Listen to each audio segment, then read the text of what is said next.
It's laughable if it wasn't so pathetic. The article ends with Elizabeth Gutfar standing tall, swearing, "I will commit to being treasurer. I will not sell real estate. I will cut all ties. I believe being a treasurer is a full-time job," said, straight face like she wasn't neat in lies, smooth as silk. No hesitation. And in the end, she got exactly what she wanted. Play the politician. Stack millions and bounce after bleeding the county dry. Reading this, you can't help but see it. This is pure addiction. A woman fully hooked on greed. She probably felt a rush every single time she slid money into her own account. Like some people chasing a fix, because how else do you explain it? 10 years of the same hustle, risking everything, knowing full well the walls would close and now she's looking at 10 years behind bars. But honestly, that's a slap on the wrist. I don't care how many candles she's got on her birthday cake. Age doesn't erase the damage. She lived like royalty off taxpayer money, turned public trust into her personal party fund, and left the people broke. Why should she get mercy now? That money isn't coming back. The damage is permanent. 10 years doesn't balance the books. Just means she'll get out in time to enjoy retirement. Elizabeth Gutfar, the now former Santa Cruz County Treasurer, stands accused of swiping over $39 million from taxpayers. Let that sink in. The whole county only pulls in about $41 million a year in property taxes. That's supposed to cover 6 school districts, a community college, and multiple districts. And she pocketed nearly all of it for a decade. State auditors say she funneled money straight into her accounts while cooking the books, lied to her, staff, supervisors, and the state.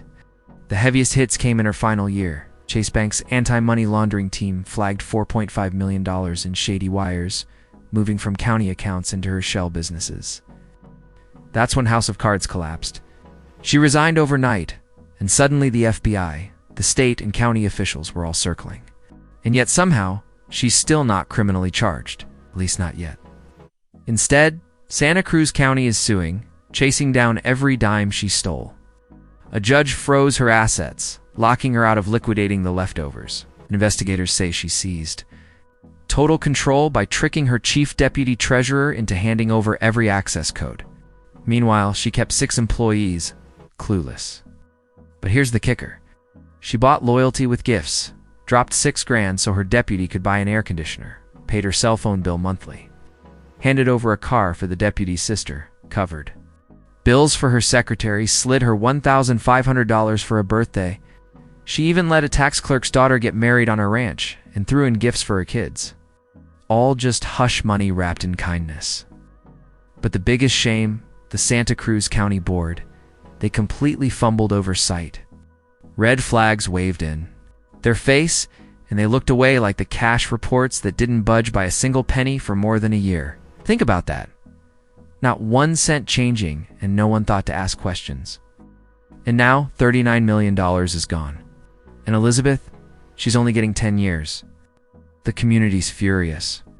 For most, 10 years feels like comedy compared to betrayal and scale of her theft. One board member said they begged for the maximum, but still, this is all she got. A decade. For stealing the future of schools, students, and families. So, now I've got to ask you, was that sentence justice, or just a weak tap on a wrist?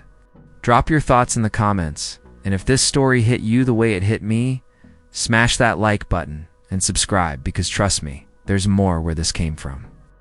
The annual salary for Thornton Township trustees, Mary Event, Chris Gonzalez, Valeria Stubbs, and Byron Stanley are all listed at $14,710.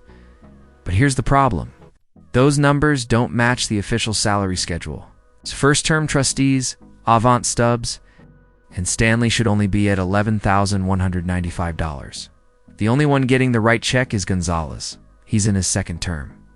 So, $14,710 fits.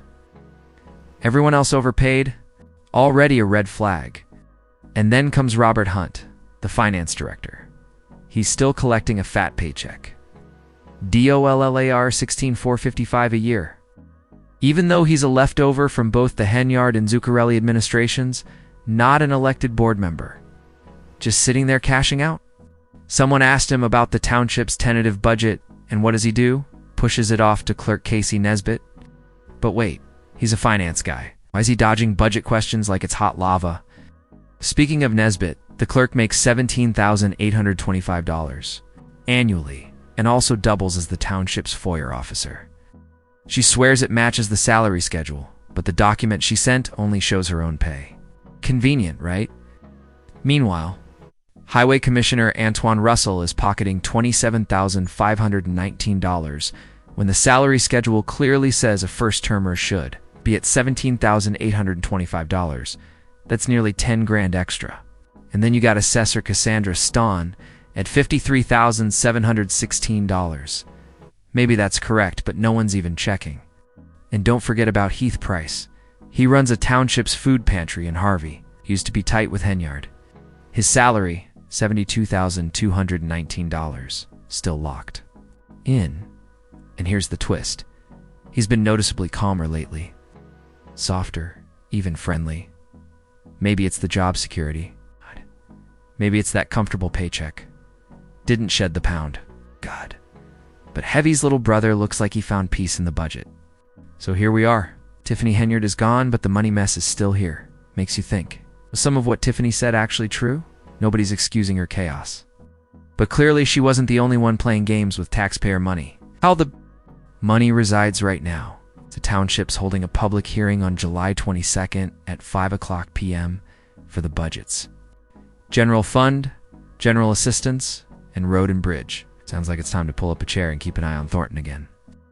And don't forget, they fought hard to get Napoleon Harrison. Remember that giant gym rally? The same one Tiffany claimed they locked her out of? We all clowned her for that. But in the end, they got their way. Napoleon's sitting real comfortable now. Over $200,000 in the township on top of his $89,000 already. Life's good when you're at the top. But let's be real, this story is not done. So, if you're rocking with this breakdown, hit that like button and subscribe. And for the folks pushing false narratives, especially black folks tearing down a black woman in power, you should be ashamed because some of y'all aren't just messy, you're criminal. Seats will be lost, jail cells will be filled. And for the ones trying to thank Tiffany Henyard, step up, say it again, and shut your stupid ass up. Ass up.